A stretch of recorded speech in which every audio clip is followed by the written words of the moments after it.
Hello everyone. आज हम conjunction पढ़ने वाले हैं।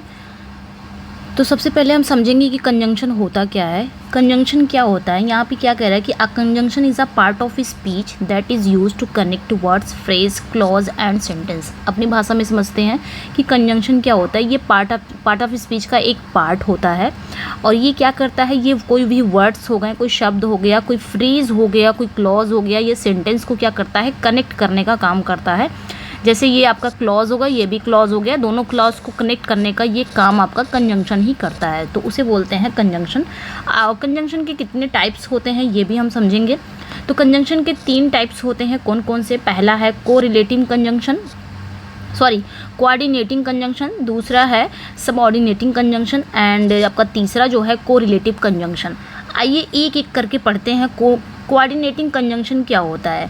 कोऑर्डिनेटिंग कंजंक्शन क्या होता है कि ये जो कंजंक्शन है ये यूज़ किए जाते हैं, ये वर्ड्स को, फ्रेज को या क्लॉज को इक्वल इंपॉर्टेंस में ये कनेक्ट करते हैं। कोऑर्डिनेटिंग कंजंक्शन मतलब सिंपली मतलब ये जो इनके क्लॉज है ना, ये इंडिपेंडेंट क्लॉज हैं। आप समझ रहे हो? मतलब सिंपली ये 2 डिपेंडेंट क्लॉज को जोड़ते हैं। ज़्यादा हम इस पे जाएंगे नहीं, जो इसकी डिफिनेशन है हम समझेंगे कि ये दो डिपेंडेंट क्लॉज को जोड़ता है। ये 2 डिपेंडेंट क्लॉज को ये जोड़ता है, जो हमारा कोऑर्डिनेटिंग कंजंक्शन है। बस इतना ही समझ लीजिए कि ये क्या करता है, 2 डिपेंडेंट क्लॉज। 2 डिपेंडेंट क्लॉज क्या होते हैं? डिपेंडेंट क्लॉज उसे बोलते हैं जो अपना कंप्लीट मीनिंग देता हो। 2 प्रिंसिपल क्लॉज को जोड़ते हैं और डिपेंडेंट क्लॉज को ही हम क्या कहते हैं? प्रिंसिपल क्लॉज कहते हैं। प्रिंसिपल क्लॉज क्या होते हैं? जो कंप्लीट अपनी मीनिंग देते हैं, किसी दूसरे क्लॉज पे निर्भर नहीं रहते हैं, उसे हम प्रिंसिपल क्लॉज कहते हैं, उसे हम डिपेंडेंट क्लॉज कहते हैं। तो कोऑर्डिनेटिंग कंजंक्शन क्या करते हैं, ये जो कंजंक्शन है ये हमारे प्रिंसिपल क्लॉज को जोड़ते हैं, मतलब इक्वली इंपॉर्टेंस देते हैं। और इसे हम जान सकते हैं फैन वॉइस से। फैन वॉइस से कैसे जानेंगे? एफ से क्या होता है? फॉर होता है, ए से एंड, एन से नॉर, बी से बट और ओ से और, वाई से एट, एस से सो। आइए समझते हैं कहाँ कहाँ इसका यूज़ कर सकते हैं। इसका यूज़ कहाँ कहाँ कर सकते हैं? देखिए फॉर का यूज़ हम कहाँ करेंगे? फॉर इंडिकेट करता है, फॉर इंडिकेट्स अ रीज़न और कॉज। मतलब ये फॉर हम कहाँ यूज़ करेंगे? ये किसी अगर सेंटेंस में रीज़न या कॉज अगर शो हो रहा तो वहाँ पे हम फॉर का यूज़ करेंगे। For example, she went to the store, वह स्टोर पर गई। For she needed some groceries, क्योंकि उसे कुछ ग्रोसरीज की ज़रूरत थी। तो देखिए ये जो क्लॉज है आपका ना, ये जो आपका एक क्लॉज है ये आपका डिपेंडेंट क्लॉज है, इंडिपेंडेंट नहीं है, डिपेंडेंट है, यानी कि अपनी कंप्लीट मीनिंग दे रहा है। हम इसको पढ़ेंगे, सी वेंट टू द स्टोर, वह स्टोर पर गई, कंप्लीट मीनिंग दे रहा है, ये प्रिंसिपल क्लॉज है। और दूसरी जो क्लॉज है देखिए, सी नीडेड सम ग्रोसरीज, उसे कुछ ग्रोसरी की ज़रूरत थी, ये भी यहाँ पे भी ये अपना कंप्लीट मीनिंग दे रहा है। तो दोनों क्लॉज अपनी अपनी कंप्लीट मीनिंग दे रहे हैं, ये भी आपका प्रिंसिपल क्लॉज है। अब ये फॉर क्या हो गया? ये आपका कोऑर्डिनेटिंग कंजंक्शन हो गया। फॉर क्या हो गया? कोऑर्डिनेटिंग कंजंक्शन हो गया। तो यही दोनों प्रिंसिपल क्लॉज को फॉर क्या कर रहा है? ज्वाइन कर रहा है, कनेक्ट कर रहा है, इसी को बोलते हैं कंजंक्शन। और यही कोऑर्डिनेटिंग कंजंक्शन क्या करता है? 2 प्रिंसिपल क्लॉज को एक साथ जोड़ता है। देखिए फॉर कहाँ यूज़ होगा? जब किसी रीज़न या कॉज का अगर सेंस निकल रहा है वहाँ पे हम फॉर का यूज़ करेंगे। लाइक देखिए वो स्टोर पर गई क्योंकि उसे कुछ ग्रोसरी की ज़रूरत थी, वहाँ पे हम फॉर का, सिंपली बस इतना याद रखना है। एंड का यूज़ कहाँ करेंगे? एड्स इंफॉर्मेशन या फिर कंबाइंस एलिमेंट्स। मतलब सिंपली यहाँ पे क्या कह रहा है कि कोई इन्फॉर्मेशन अगर हमको ऐड करना है या फिर आपके एलिमेंट्स जो क्लॉज है उसको कंबाइन करना है, वहाँ पे हम एंड का यूज़ करते हैं। लाइक आई लाइक, मुझे पसंद है, बोथ पिज्ज़ा एंड पास्ता, मुझे पिज्ज़ा एंड पास्ता पसंद है। तो यहाँ पे देखिए आपका क्या आया है? I like both pizza and pasta. तो ये पिज्ज़ा को बोल रहा है कि मुझे पिज्ज़ा पसंद है और उसने ऐड कर दिया एक और इन्फॉर्मेशन कि पास्ता भी पसंद है। तो ऐसी कंडीशन में हम एंड का यूज़ करते हैं। ओके, अब देखेंगे नॉर का यूज़ कहाँ करते हैं। Nor connects negative alternatives. Nor का यूज़ हम कहाँ करते हैं? जब नेगेटिव्स कोई अल्टरनेटिव होता है, कोई विकल्प होता है नेगेटिव, वहाँ पे हम नॉर का यूज़ करते हैं। For example, he neither likes coffee nor T, ना ही उसे कॉफ़ी पसंद है और ना ही उसे टी पसंद है। तो यहाँ पे एक नेगेटिव सेंस निकाल रहा है, तो नॉर का हम यूज़ वहीं पे करेंगे जहाँ पे एक नेगेटिव सेंस निकालता हो, कि ना ही उसे कॉफ़ी पसंद है ना ही उसे टी पसंद है।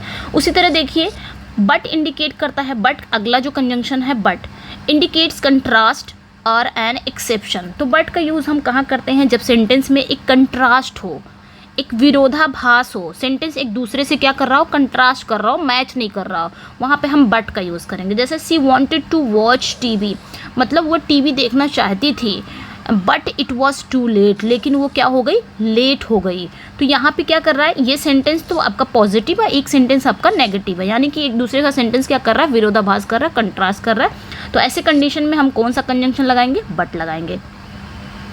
नेक्स्ट जो देखेंगे, नेक्स्ट क्या कह रहा है, और हम कहाँ लगाएंगे, और प्रेजेंट्स अल्टरनेटिव और चॉइस, मतलब ये क्या कर रहा है, ये प्रेजेंट्स अल्टरनेटिव या फिर चॉइस के लिए लगाते हैं, कि जैसे अथवा लगाते हैं ना, कि या तो आप ये काम कर लो या तो आप वो काम कर लो, दो चॉइसेस में आपको कोई एक चीज़ चुनना रहता है, तो वहाँ पे हम क्या लगाएंगे, और लगाएंगे। जैसे for example, do you want ice cream, क्या तुम आइसक्रीम चाहते हो या फिर केक चाहते हो, मतलब दो चॉइस में दो अल्टरनेटिव रहता है, आपको किसी एक को चूज करना है, ऐसी कंडीशन में हम और कंजंक्शन का यूज़ करते हैं।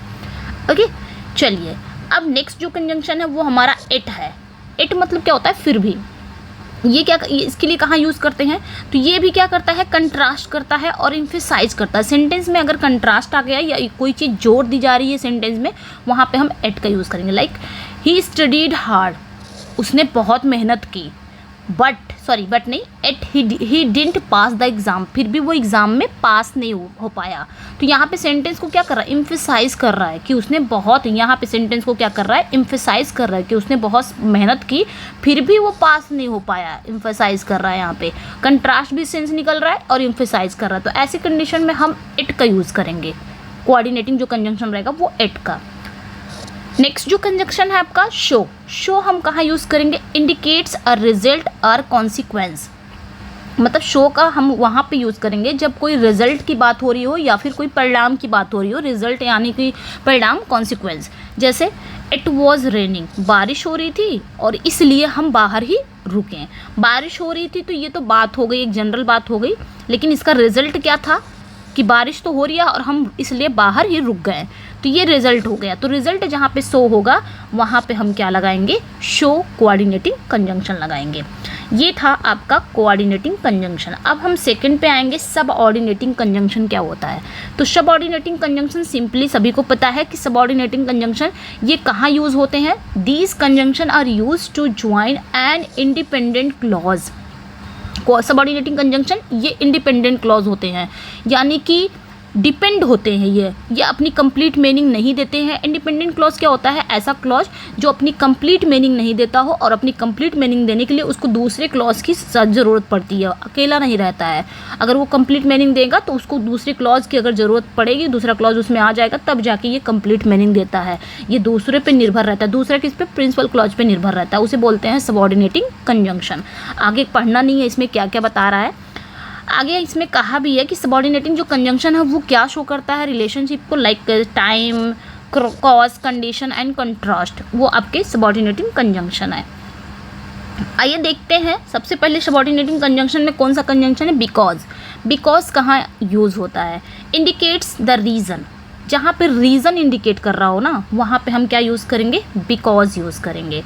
जैसे because I went to beach, I went to beach, मैं बीच पर गया, because the weather was nice, क्योंकि वेदर जो था वो बहुत अच्छा था। तो भाई यहाँ पे रीज़न शो हो रहा है, इसलिए हमने क्या लगाया, बिकॉज लगाया।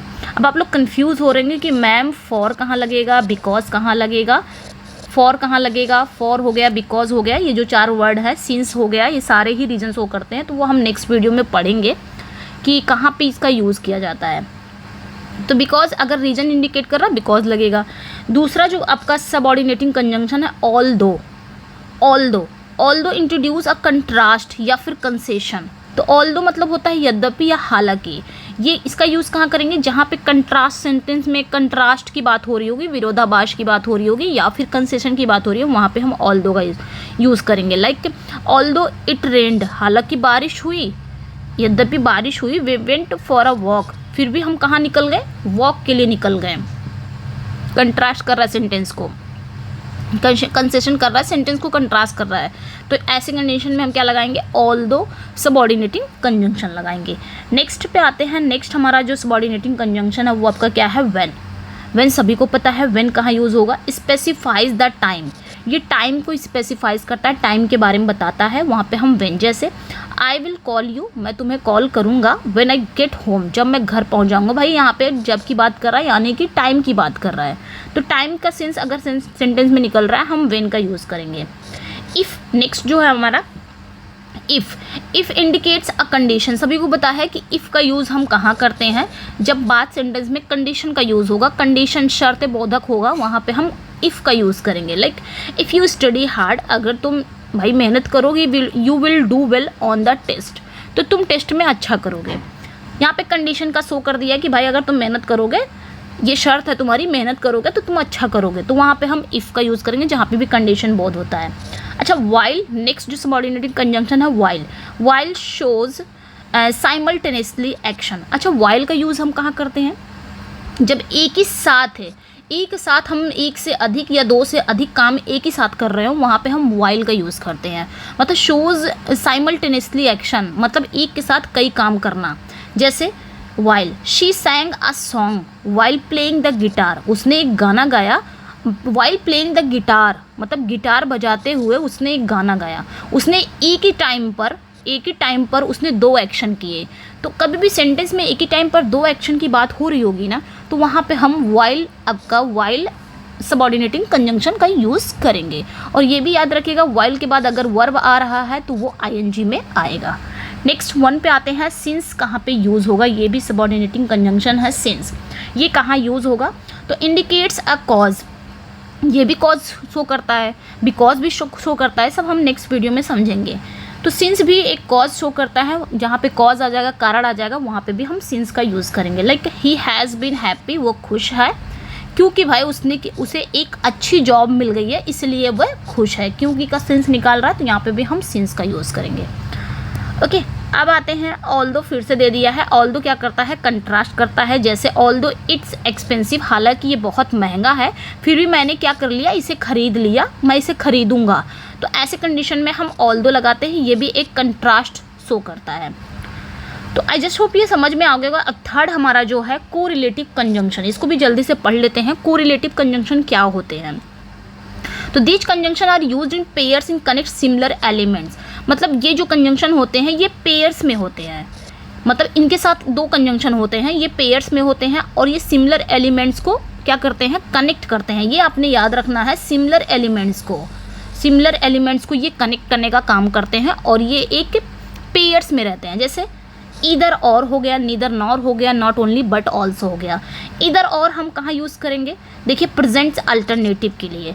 इधर और मतलब क्या होता है, देखिए इधर और हो गया और नीदर नॉर हो गया, दो के लिए लगते हैं, बट इधर और में दो में से किसी एक की बात कर रहा हो, किसमें से, दो में से किसी एक की बात कर रहा हो, किसी एक की, ठीक है, किसी एक की बात कर रहा हो। और नीदर नॉर जो होता है ये भी दो की बात करता है, बट दोनों में से किसी की नहीं बात करता है, ये नेगेटिव बात करता है, ये नेगेटिव है और ये आपका पॉजिटिव है। दोनों ही दो के लिए लगते हैं, बट ये पॉजिटिव में लगता है और ये नेगेटिव में लगता है। ये दोनों में से किसी एक की बात करता है, और ये जो नीदर नॉर है ये दोनों में से किसी की नहीं बात करता। जैसे यू कैन इधर ईट द पिज्ज़ा, तुम पिज्ज़ा खा सकते हो या फिर सैलड ले सकते हो। तो यहाँ पे किसी एक की बात करें, या तो तुम पिज्ज़ा खा सकते हो या फिर सैलड ले सकते हो। तो ये भाई ये पॉजिटिव बात कर रहा है, यानी कि प्रेजेंट अल्टरनेटिव्स के लिए हम इधर और का यूज़ लगाएंगे। उसी तरह नीदर नॉर, ये प्रेजेंट नेगेटिव अल्टरनेटिव करता है। जैसे neither the cat nor the dog likes the rain, मतलब ना ही बिल्ली ना ही कुत्ते दोनों को ही रेन नहीं पसंद है, बारिश नहीं पसंद करते हैं दोनों ही। तो दोनों में से कोई नहीं की बात कर रहा हूँ, वहाँ पे हम नीदर नॉर लगेंगे। दोनों में से किसी एक की बात कर रहा हूँ, वहाँ पे हम इधर और लगाएंगे। इधर और पॉजिटिव, नीदर नॉर नेगेटिव। चलिए नेक्स्ट पे आते हैं, बूथ एंड का यूज़ हम कहाँ करते हैं। बूथ एंड का यूज़ हम कनेक्ट्स टू सिमिलर एलिमेंट्स, तो बूथ और एंड का यानी कि ये कहाँ पे यूज़ करेंगे, दो सिमिलर एलिमेंट्स को ये कनेक्ट करते हैं। जैसे she is both intelligent and hard working, तो इंटेलिजेंट और हार्ड वर्किंग ये दो सिमिलर एलिमेंट्स है, ये हमारा जो बूथ है और एंड है ये दोनों को कनेक्ट कर रहा है। तो इसका पेयर किससे बनता है, बूथ और एंड से। उसी तरह नॉट ओनली बट ऑल्सो, इसका यूज़ कहाँ करते हैं, ये ऐड एम्फेसिस करता है, मतलब एम्फेसाइज ऐड करता है। इसमें एम्फेसाइज होता है, कोई चीज़ पे दबाव होता है। जैसे not only but also, not only did he win the race, उसने सिर्फ रेस ही नहीं जीता, but he also broke the record, लेकिन बल्कि उसने रिकॉर्ड भी तोड़ दिया। दोनों ही सेंटेंस पे जोर दिया जा रहा है और दोनों ही सेंटेंस में एक एम्फेसाइज है कि उसने सिर्फ रेस ही नहीं जीता बल्कि उसने क्या किया, रिकॉर्ड भी तोड़ दिया। तो भाई साहब यहाँ पे क्या लगेगा, नॉट ओनली बट ऑल्सो, जहाँ पे भी एड एम्फेसाइज होगा। लास्ट जो आपका है वेदर और इंडिकेट्स अ चॉइस, सेम वही चॉइस की बात कर रहा हो कि या तो आप ये कर सकते हो या तो ये कर सकते हो, वही चीज़ है। जैसे आई एम नॉट श्योर, मैं श्योर नहीं हूँ, whether I should by the red और द ब्लू ड्रेस, मतलब मैं श्योर नहीं हूँ कि मुझे रेड ड्रेस खरीदना है या ब्लू ड्रेस खरीदना है, चॉइस की बात हो रही है। तो जहाँ पे भी चॉइस इंडिकेट करेगा वहाँ पे हम वेदर और का यूज़ करेंगे। ओके, तो ये थे आपके कंजंक्शन। आपको कैसे लगे अपना फीडबैक ज़रूर दीजिएगा और ये भी बताइएगा आपको समझ में आया नहीं। चलिए फिर मिलते हैं नेक्स्ट वीडियो में। Thank you for watching.